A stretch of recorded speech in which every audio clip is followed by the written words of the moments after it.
लौट जाओ। उद्धव भगवान से कह के गए थे कि मैं शाम को आ जाऊंगा।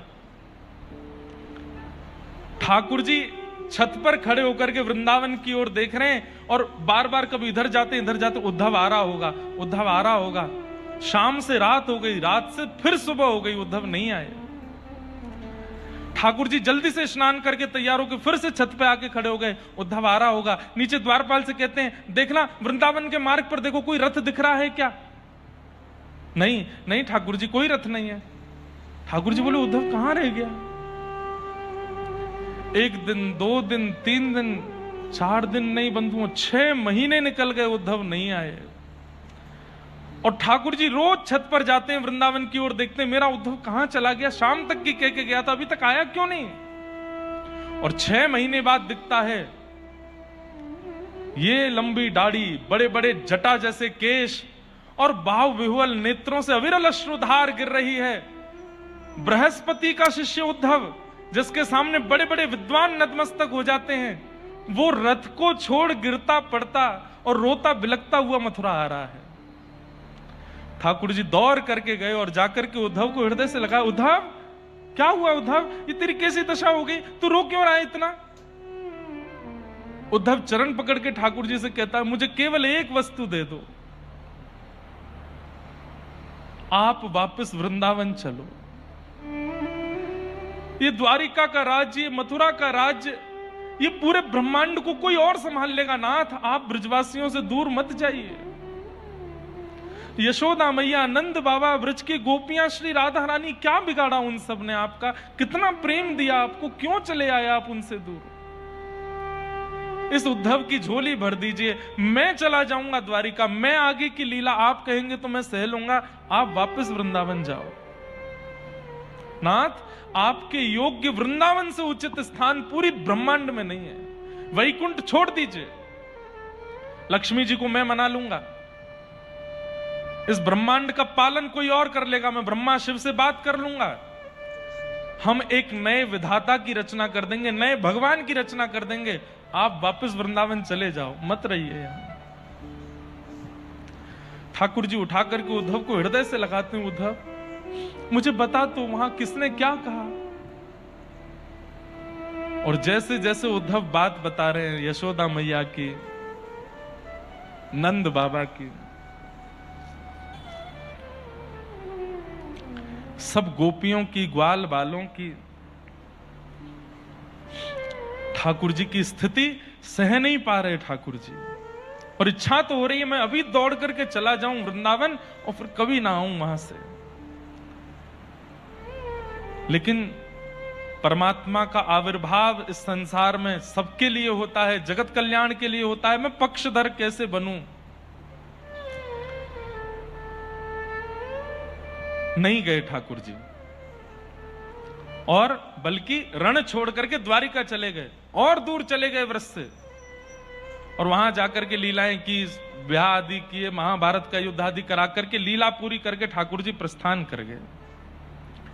अब गोलोक धाम में श्री जी के साथ तो नित्य ठाकुर जी रहते हैं, आज ठाकुर जी वही चिंता कर रहे हैं कि हे किशोरी जी, मुझे बहुत चिंता होती है और मुझे ऐसा लगता है मेरे ऊपर बहुत बड़ा भार है ब्रजवासियों का, मेरे ऊपर इतना बड़ा ऋण है आपका, यशोदा मैया का, नंद बाबा का, ब्रजवासियों का, मैं उस ऋण से कैसे उऋण हूं?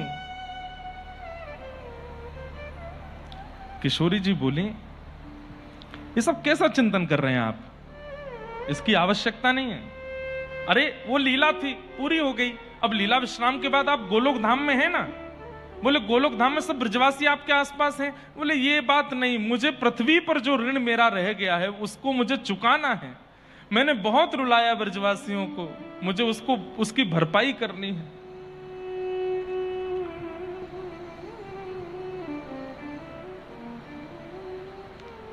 किशोरी जी बोली तो क्या करना चाहते हैं आप? बोले जितना ब्रजवासी मेरी याद में रोए हैं, यशोदा मैया मेरी याद में रोई हैं, नंद बाबा मेरी याद में रोई हैं, मेरी प्राणेश्वरी राधा रानी मेरी याद में जितना विरह में रोई हैं, आप सबसे ज्यादा रोना चाहता हूं, आप सबसे ज्यादा व्याकुल रह करके इस ऋण से मैं उऋण होना चाहता हूं। किशोरी जी बोली कैसी बात कर रहे हैं आप? रोने की इच्छा कौन प्रकट करता? बोले मैं कर रहा हूं ना। किशोरी जी बोली रोने के लिए विरह चाहिए होता है और आपको विरह नहीं हो सकता। किसका विरह होगा आपको? क्यों? मुझे भी विरह हो सकता है। किसका करोगे आप विरह? बताइए ना, किसका विरह होगा आपको? हमें हुआ था आपका विरह, ब्रजवासियों को हुआ था आपका विरह। नंद बाबा, यशोदा सब रो रहे थे आपकी याद में। हमें विरह हुआ इसलिए हम रोए। आप किसके विरह में रोगे? यशोदा मैया के विरह में? ठाकुर जी बोले हाँ रो लूंगा। रो के देखिए एक बार। जैसे ही ठाकुर जी ने कहा हे यशोदा मैया, इतने में यशोदा मैया दौड़ी आ गई और आकर के ठाकुर जी के अंक में भर गई। जब यशोदा मैया गई तो श्री जी बोली देख लिया श्याम सुंदर, आप यदि विरह करेंगे भी ना तो जिसका करेंगे उसको आना पड़ेगा आपके सामने, क्योंकि आप परमात्मा हो। ये प्रकृति आपको विरह का अधिकार नहीं दे सकती। आप मेरा विरह करेंगे मैं दौड़ी चली आऊंगी, आप मधुमंगल का विरह करोगे वो दौड़ा चला आएगा। आप किसी को पुकारोगे तो वो रुकी ही नहीं पाएगा। ये तो आप ही हो निष्ठुर, इतना बुलाने पर भी नहीं आए। किसका विरह सहोगे? ठाकुर जी बोले तो फिर मैं अपना ही विरह सहूंगा। हे श्री जी आप एक कृपा कर दीजिए। बोले क्या? देह मेरा होगा पर उस देह के अंदर मन आपका होगा। देह मेरा होगा पर उस देह के अंदर आत्मा आपकी होगी। बहुत ध्यान से सुनिएगा बंधुओं सब। शरीर मेरा होगा, कृष्ण का शरीर होगा, लेकिन उसके अंदर आत्मा श्री राधा रानी की होगी। और मैं श्याम वर्ण का बन के नहीं जाऊंगा। आप गौर अपना वर्ण भी मुझे दे दीजिए। मैं दो चीज की याचना कर रहा हूं आपसे। बोले क्या? एक तो अपना मन मुझे दे दीजिए और दूसरा अपना वर्ण, अपनी कांति मुझे दे दीजिए। देह मेरा रहेगा और मैं पृथ्वी पर जाता हूं। मैं अपने ही वियोग में रो करके देखना चाहता हूं क्या होता है। मेरी 3 इच्छाएं अधूरी रह गई हैं। कौन कौन सी 3 इच्छा? ध्यान से सुनिएगा। ठाकुर जी बोले पहली इच्छा, मैं देखना चाहता हूं। मुझे यह तो पता चल गया कि कृष्ण का प्रेम राधा के प्रति कैसा है, मैं अपना प्रेम जानता हूं, पर मैं अभी यह भी जानना चाहता हूं कि आपका प्रेम मेरे प्रति कैसा है। तो उसके लिए मुझे आप बनना पड़ेगा। इसलिए हे किशोरी जी अपना भाव मुझे दे दो। तन कृष्ण का होगा पर भाव राधा रानी का होगा। पहली इच्छा, मैं आपका प्रेम परखना चाहता हूं कि मेरे प्रति आपका प्रेम कैसा है। दूसरी बात, मैं अपनी रूप माधुरी का स्वयं आस्वादन करना चाहता हूं। मैंने देखा जब मैं गैया चराने निकलता तो गोपियों की स्थिति ऐसी हो जाती, ग्वाल बाल सब व्याकुल हो जाते। अरे गायों के थन से बिना हाथ लगाए दूध निकलने लग। ऐसा क्या है मेरे रूप में जो सब इतने मोहित हो जाते हैं? मैं स्वयं अनुभव करना चाहता हूं मेरे रूप दर्शन से क्या होता है।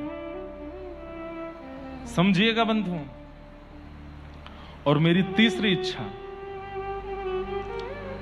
इतना विरह व्याकुल होने के बाद में जब मैं किसी को मिलता हूं तो मेरे मिलने पर उसको क्या अनुभव होता है, यह भी मैं अनुभव करना चाहता हूं।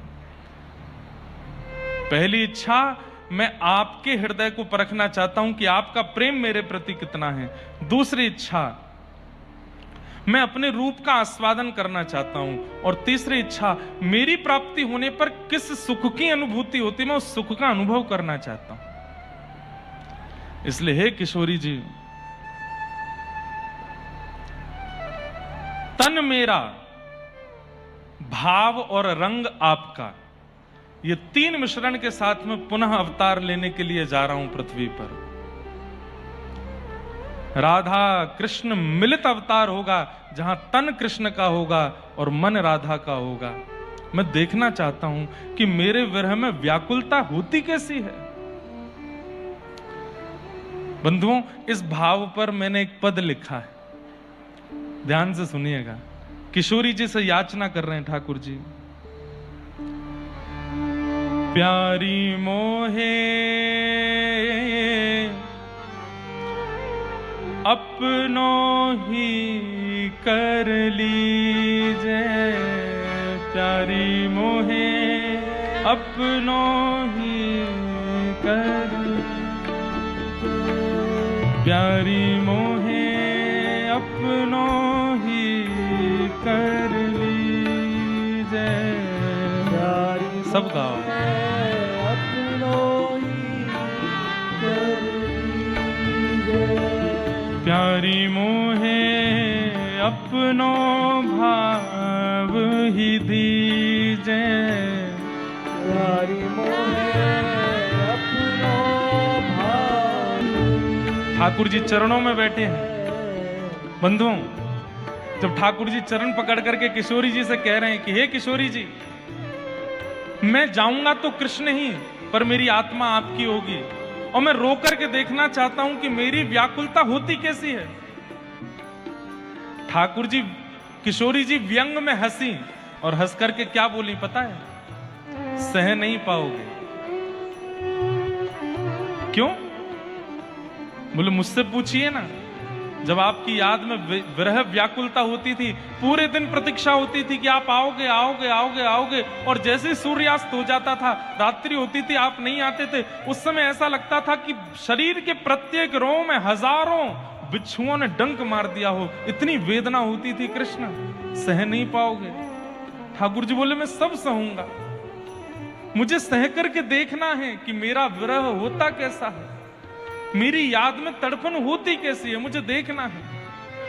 प्यारी मोहे अपनों भाव ही दीजे, प्यारी मोहे अपनों भाव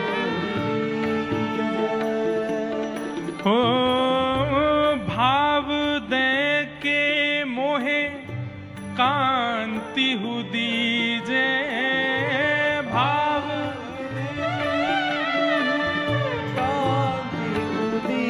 कांति मतलब रंग। ठाकुर जी कह रहे हैं ये सांवला रंग नहीं चलेगा, गोरा ही बनाइए मुझे। क्यों? अगर मैं अपनी याद में रोऊंगा और अपने ही अंग को देख लूंगा तो मेरा विरह दूर हो जाएगा, मुझे पता चल जाएगा कि मैं ही कृष्ण हूं। ये भूलना चाहता हूं कि मैं कृष्ण हूं। भाव दे के मोहे कांति हु दीजे, भाव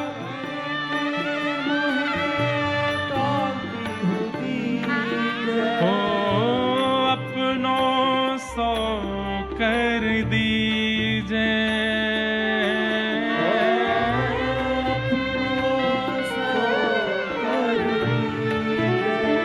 प्यारी मोहे अपनों भाव ही दीजे, प्यारी मोहे अपनों भाव हे प्यारी मोहे अपनों भाव ही दीजे, प्यारी मोहे अपनों भाव।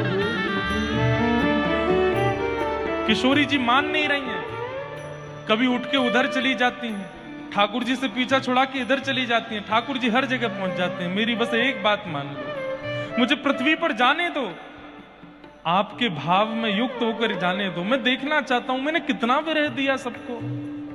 किशोरी जी बार बार इधर उधर जा रहे हैं, लेकिन ठाकुर जी बार बार सामने आते हैं। आप मेरी प्रियतमा हो, अपने प्रियतम की बात नहीं मानोगे? ये कैसी इच्छा कर रहे हो प्रियतम? अरे अपनी कभी प्रियतमा चाहती है कि मेरा प्रियतम कष्ट में रहे? ठाकुर जी बोले जब प्रियतम प्रियतमा को कष्ट में देख सकता है तो एक बार उस ऋण को ऋण होने के लिए प्रियतमा भी अपने प्रियतम को कष्ट दे देना, मैं देखना चाहता हूं। क्या करेंगे आप उस कष्ट में रह करके? अपने विरह में जाकर के क्या करना चाहते हैं? ठाकुर जी कह रहे हैं रोऊंगो बिलखूंगो निस दिन, रोऊंगो बिलखूंगो निस दिन, रोऊंगो बिलखूंगो निस दिन,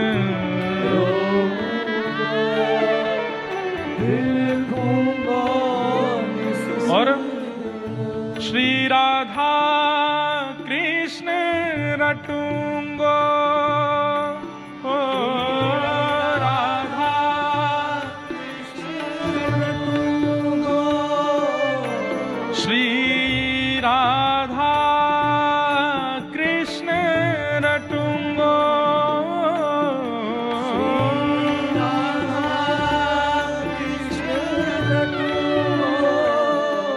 और उससे ब्रजवासिन के ऋण से उऋण, ब्रजवासिन के ऋण से खुद को यूं कर दूंगो,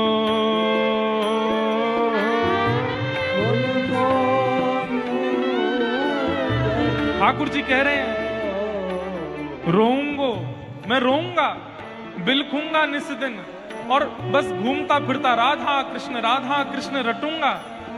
और ऐसे रोने से मिलेगा क्या आपको? बोले ब्रजवासिन के ऋण से उऋण खुद को यूं कर लूंगो। ये ब्रजवासियों का जो ऋण है ना मेरे ऊपर, इनको रुलाया है मैंने, उससे उऋण हो जाऊंगा मैं। श्री राधे मोहे अपनो भाव ही दीजे, राधे मोहे अपनो भाव दीजे, हो श्यामा मोहे अपनो भाव ही दीजे, श्यामा मोहे अपनो भाव दीजे। जब किशोरी जी के चरणों में बैठ गए, जिद करने लगे श्याम सुंदर। किशोरी जी ये भी नहीं चाहती कि मैं इनको रोता हुआ देखूं, और अभी जो मेरे चरणों में बैठ के याचना करने में इनको याचक बनता भी नहीं देख पा रही हूं। ध्यान से सुनिएगा बंधु, तब किशोरी जी ने क्या किया?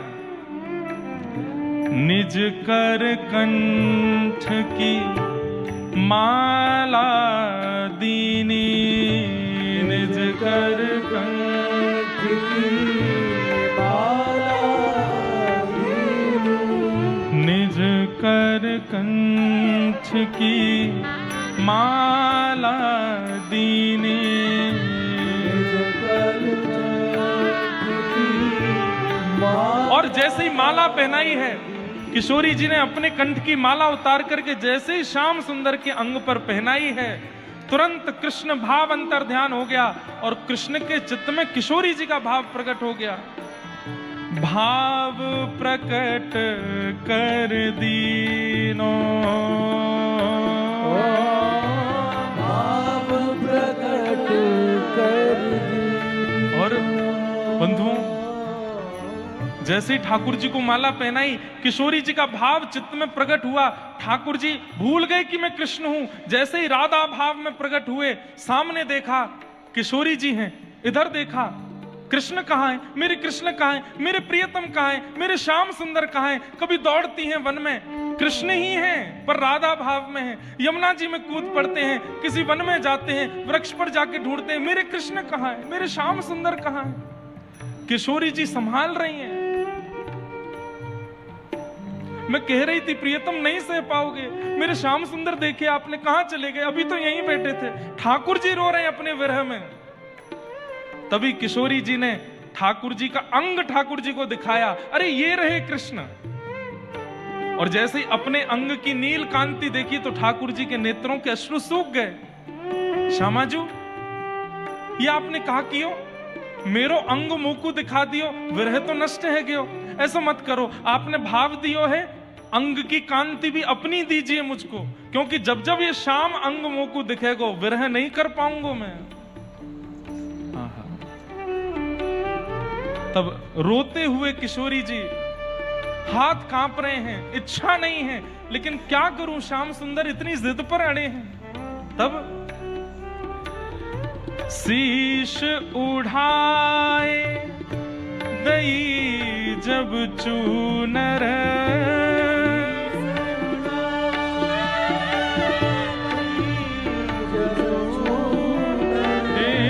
शीश उठाए दई जब चूनर, चूनर शीश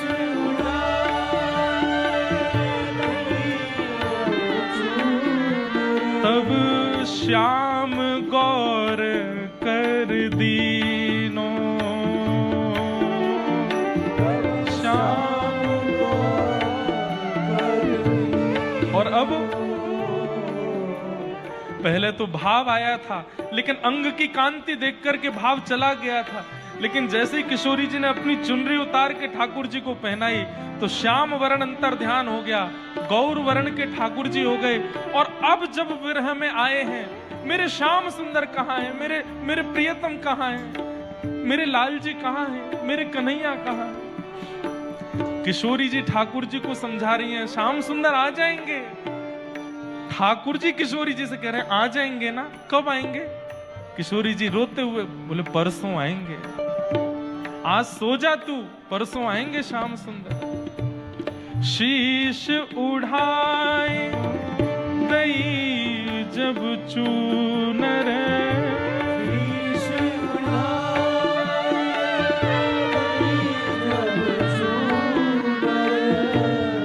श्याम गौर कर दीनो,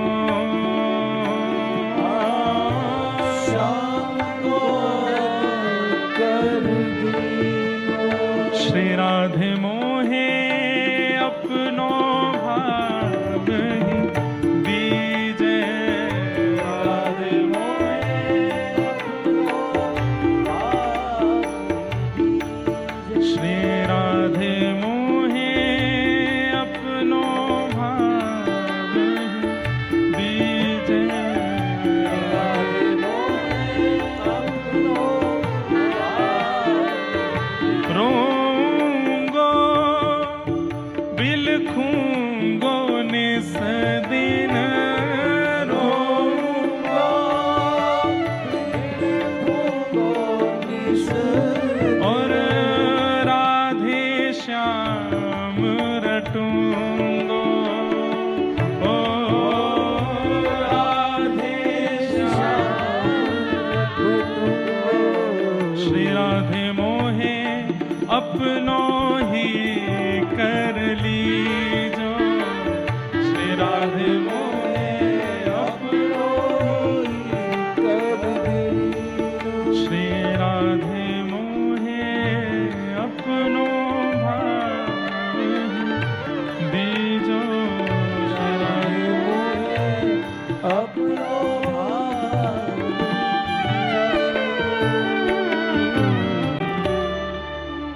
मन तो किशोरी जी का बन ही गया था, और जब तन भी श्याम सुंदर का किशोरी जी का बन गया, गौर हो गए श्री कृष्ण। जो श्याम सुंदर थे आज गौर सुंदर हो गए, और निकुंज में वही रूप श्री गौरांग महाप्रभु चैतन्य महाप्रभु के रूप में प्रकट हो गए ठाकुर जी। श्री राधा कृष्ण मिलित स्वरूप है चैतन्य महाप्रभु।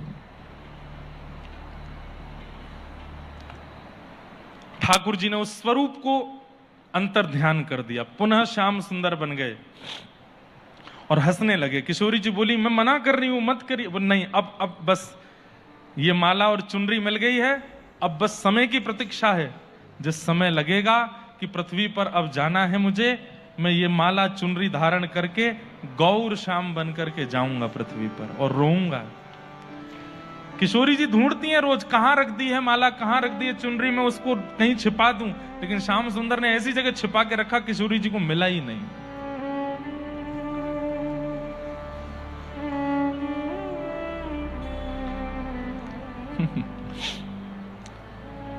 राधा कृष्ण प्राण मोरा, बंगला भाषा का कीर्तन है, इतना प्यारा कीर्तन है। एफ लो।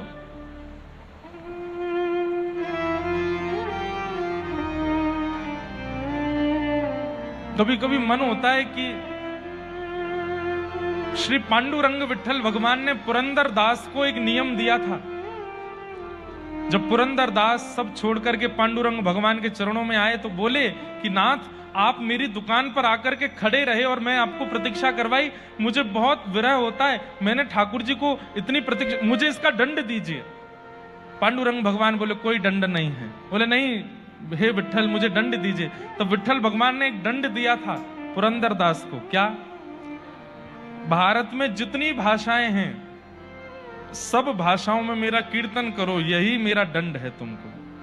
पुरंदरदास बोले ये दंड है कि कृपा है मेरे ऊपर? ठाकुर जी बोले मुझे अच्छा लगता है जब अलग अलग भाषाओं में अलग अलग रूप से मेरा कीर्तन होता है तो मुझे बहुत सुख मिलता है। नरोत्तम दास ठाकुर जो कि श्री चैतन्य महाप्रभु की शिष्य प्रणाली में हुए, उनका एक बहुत सुंदर पद है, पूरा नहीं गाऊंगा, 2-3 पंक्ति गाता हूं, आपको समझ आएगा, ध्यान से सुनना।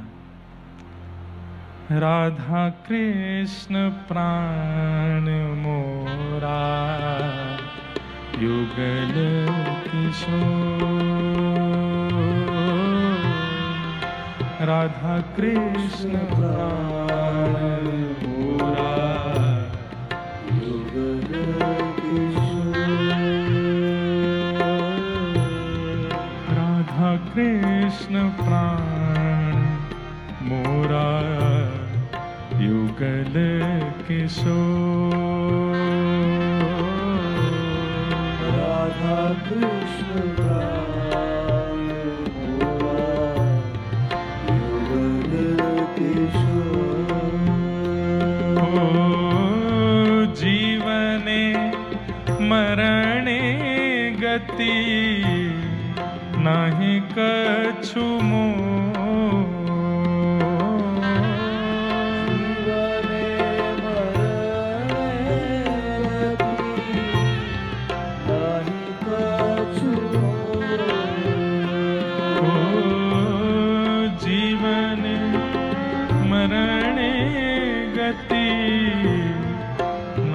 कछु मोह,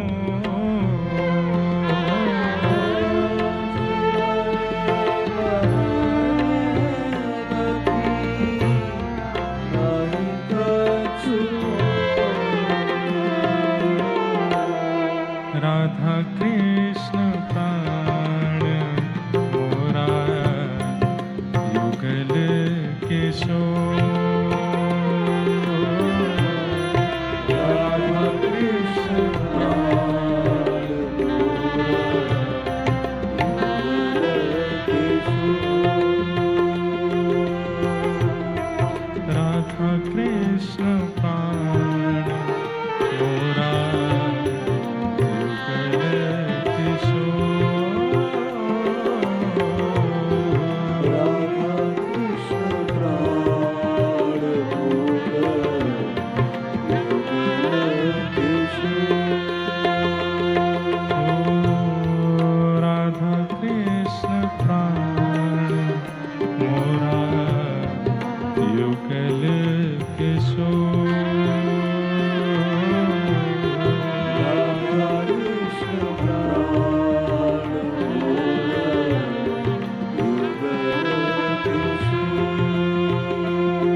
ठाकुर जी गौर हो गए, गोरे हो गए और श्री राधा भाव को चित्त में धारण कर लिया और बस अब प्रतीक्षा कर रहे हैं बंधुओं, रोने की प्रतीक्षा कर रहे हैं ठाकुर जी कि मैं पृथ्वी पर जाऊं और अपने ही विरह में रोना चाहता हूं, मैं देखना चाहता हूं मैंने ब्रजवासियों को कितना कष्ट दिया।